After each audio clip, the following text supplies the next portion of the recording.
Hunting for Answers is a production of the Black Effect Podcast Network and iHeartRadio. Welcome to Hunting for Answers, a true crime podcast. I'm your host, Hunter, and today we're highlighting a case that shook a small Missouri community and left a family seeking justice.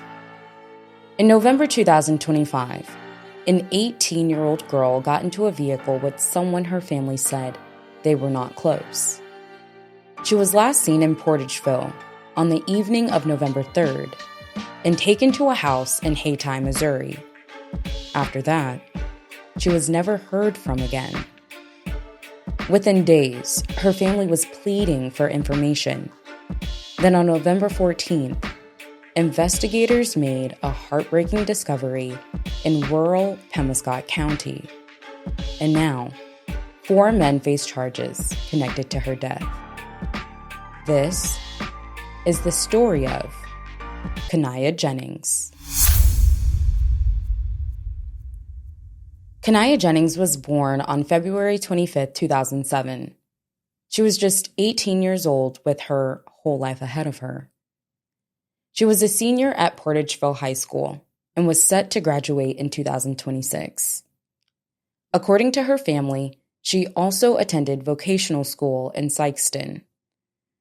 Kaniah was proud of her first job at a Family Dollar in Portageville. She was excited about her future.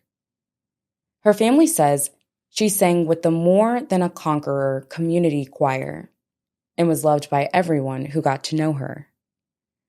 Kaniah had 3 sisters, who she was very close with, and she loved spending time with her family and her friends.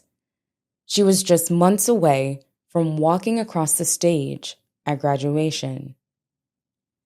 November 3rd, 2025. Evening. Kaniah was in Portageville when an 18-year-old named Blake Patrick picked her up.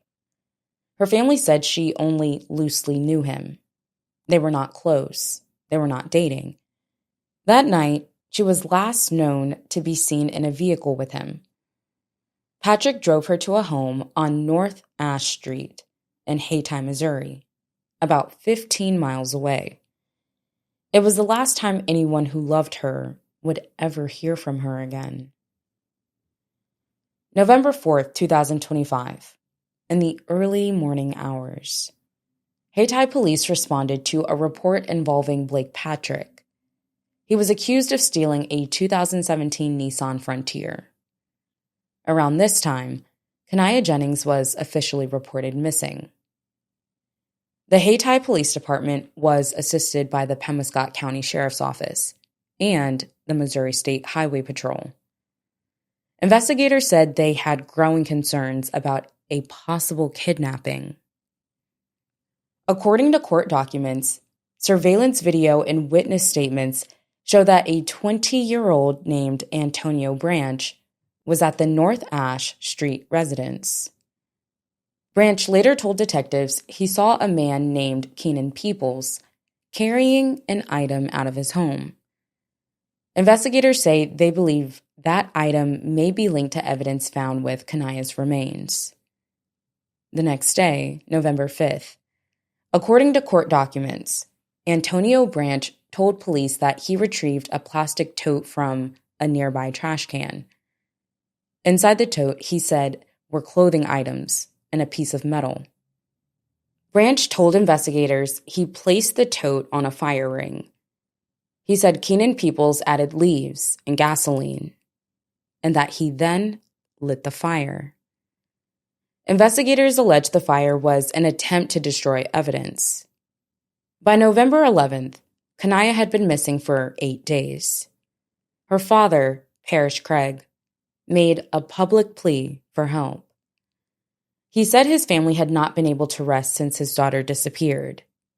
Community members organized searches in and around Hayti. Everyone was desperate to find her. November 14th, 2025, 11 days after Kaniah disappeared. Investigators with the Missouri State Highway Patrol located her remains in rural Pemiscot County. Her family's fears were confirmed. Over the following days, investigators began filing charges against the men they believe were involved. Keenan Peoples, 34 years old from Hayti, was charged with first-degree murder, first-degree kidnapping, first-degree rape, and tampering with physical evidence. Blake Patrick, 18 years old from East Prairie, the person alleged to have picked Kaniah up that night, was charged with accessory to first-degree murder, first-degree kidnapping, and first-degree rape. According to court records, Patrick had an active order of protection against him, related to prior allegations of abuse. Donald Peoples, Jr., 38 years old from Hayti and Carruthersville, was charged with accessory to first-degree murder and tampering with physical evidence. According to a redacted probable cause statement, he deleted text messages that referenced his brother Keenan and another person being with a woman on the day Kaniah went missing. On November 20th, 2025, a fourth man was charged.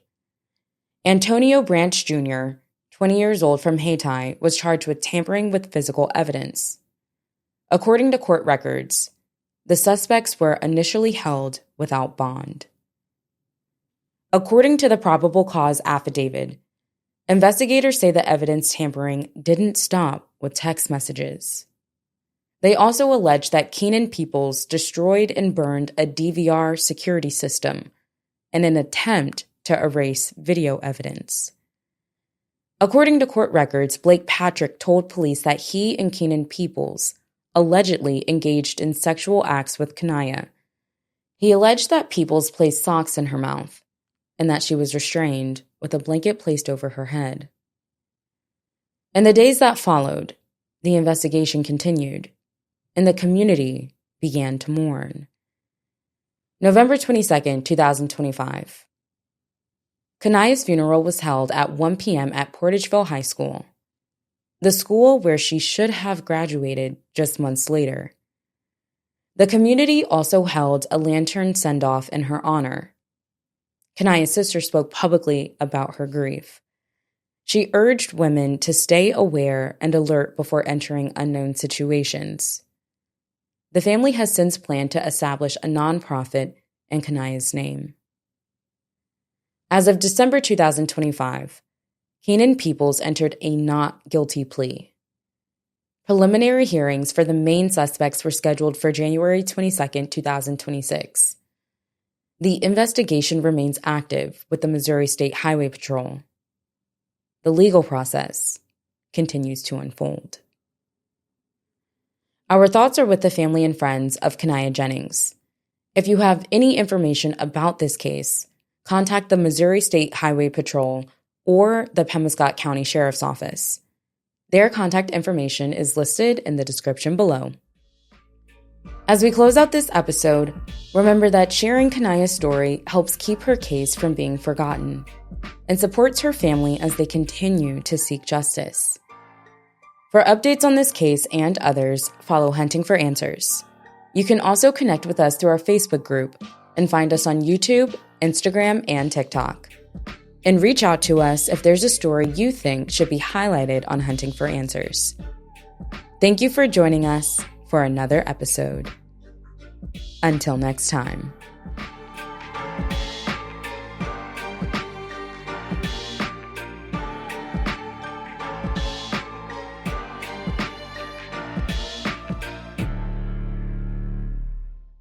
Hunting for Answers is a production of the Black Effect Podcast Network. For more podcasts from the Black Effect Podcast Network, visit the iHeartRadio app, Apple Podcasts, or wherever you listen to your favorite shows. Stay connected with our community by joining our new Facebook group. The link is in our bio.